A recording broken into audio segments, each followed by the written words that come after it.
시청자 여러분 안녕하십니까? NWS 종합뉴스입니다. 먼저 오늘의 주요 뉴스입니다.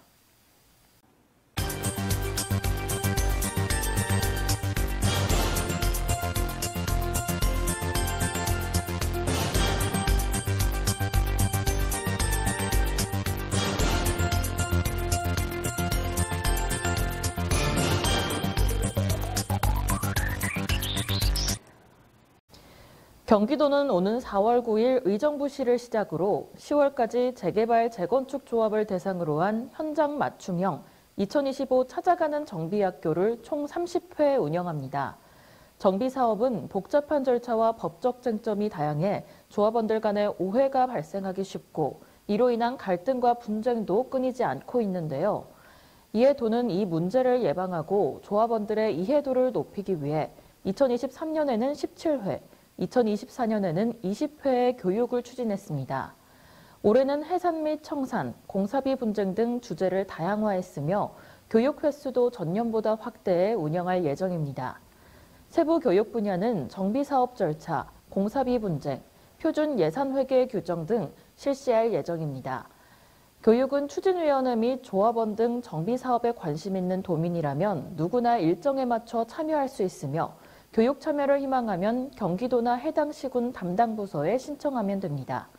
아울러 도에서는 경기도 정비사업 온누리 시스템을 구축해 6월부터 본격 운영할 예정이며 공사비 분쟁 정비구역에 분쟁조정 지원단을 파견하는 등 신속하고 투명한 정비사업을 다양하게 지원하고 있습니다. 구리시가 4월부터 구리시 거주 65세 이상 어르신에게 연간 12만 원의 교통비를 지원합니다.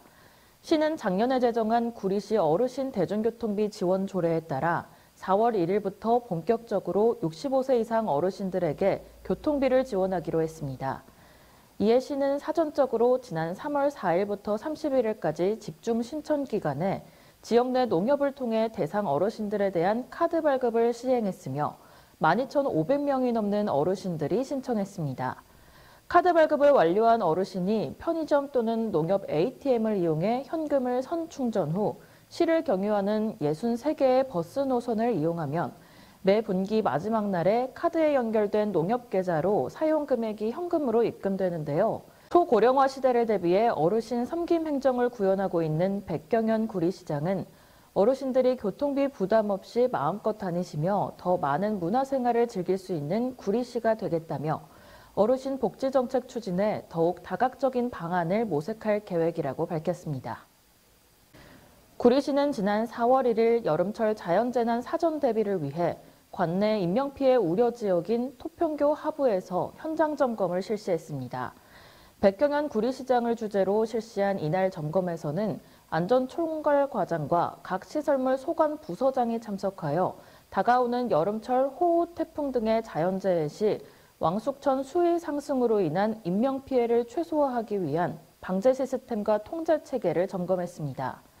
방제 시스템으로는 음성경보 시설 및 재해홍보 전광판, 하천변에 위치한 둔치주차장의 차량 대피 신속 알림 시스템 등으로 백경현 시장은 이날 전반적인 방제 시스템 운영 실태를 꼼꼼히 점검했습니다.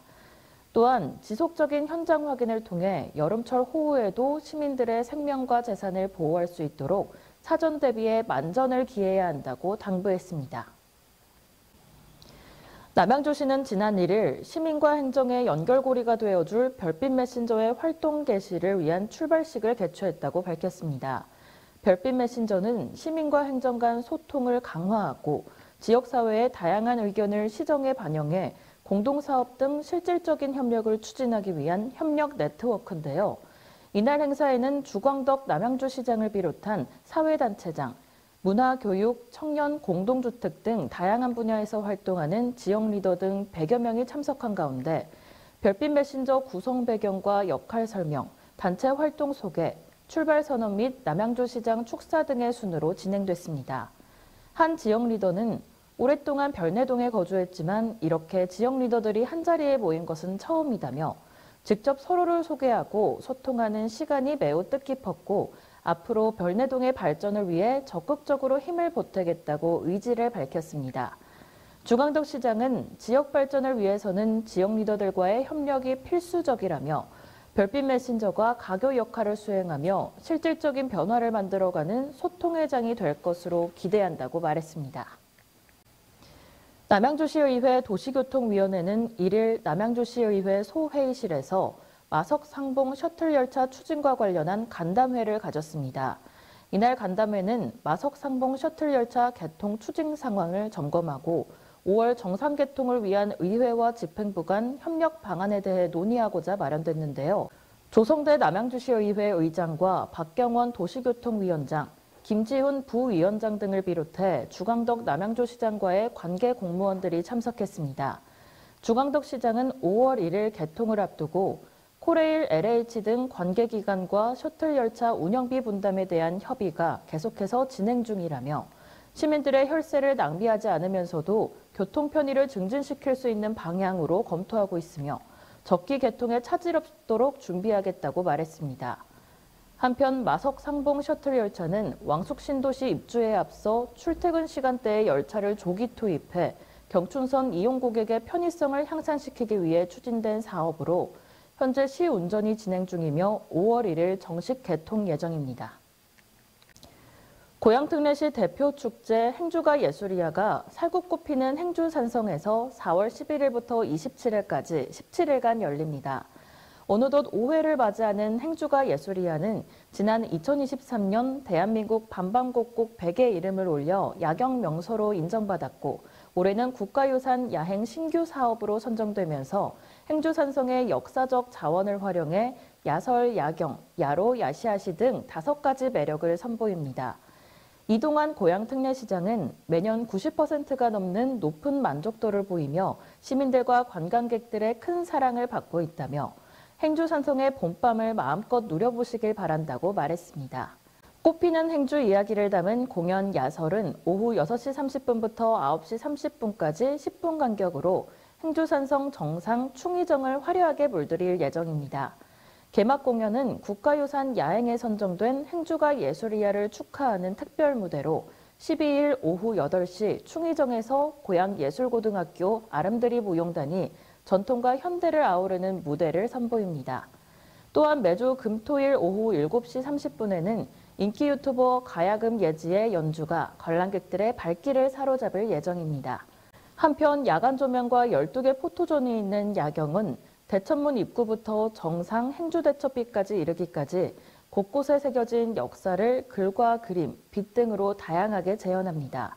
도보 달빛여행 야로는 한층 업그레이드되어 문화관광 해설사와 함께 1시간 동안 흥미진진한 역사 이야기를 들으며 행주산성을 탐방할 수 있습니다.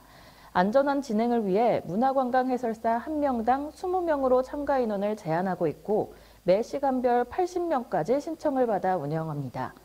또 색다른 체험이 가득한 야사는 최종 10개 프로그램이 공모 방식으로 선정됐으며 전문가의 컨설팅을 거쳐 더욱 내실을 기했습니다.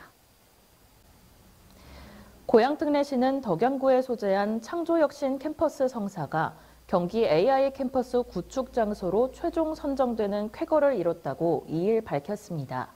경기 북부에서는 최초로 AI 캠퍼스를 유치하게 되면서 고양특례시가 대한민국 대표 인공지능 산업의 새로운 메카로 떠오를 전망입니다. 시는 풍부한 배우 수요와 우수한 접근성, 행정 재정적 지원 약속 등 협력 의지 등에서 매우 높은 평가를 받으며 지난 28일 최종 적합지로 선정됐는데요.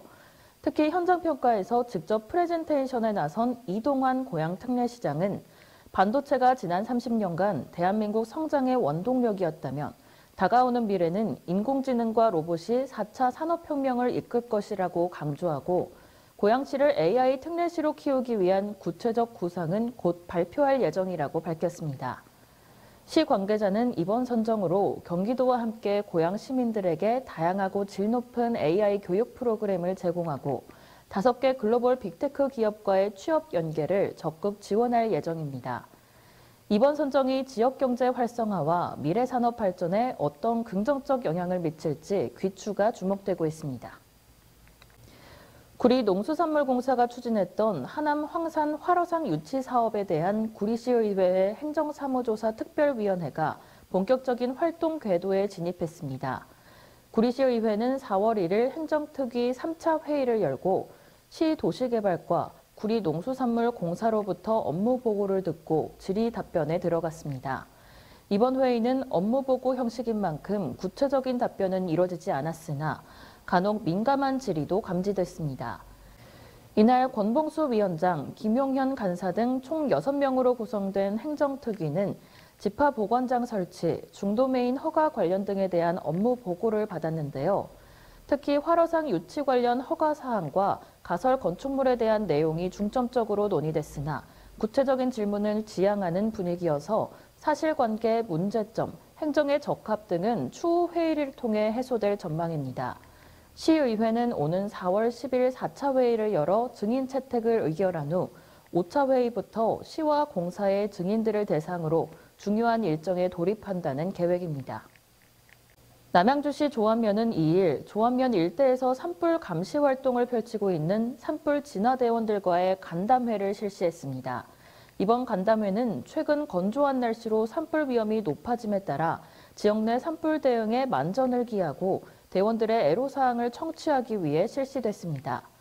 이날 진화대원들은 불법 소각 신고를 받고 즉시 출동하더라도 현장에서 소각 행위를 확인하기 어려운 경우가 많고 관행처럼 이어져 온 영동 부산물 불법 소각 단속도 일몰 이후에 벌어지는 경우가 많아 적발이 어려운 면이 있다고 애로사항을 전했습니다. 박경분 면장은 관내 마을 방송과 홍보 전단, 현수막 등을 통해 사전 계도 활동을 강화하고 일몰 이후 순찰을 확대하는 등 실질적인 대응 방안을 마련하겠다고 말했습니다. NWS 종합뉴스를 마칩니다. 시청해주신 여러분 고맙습니다.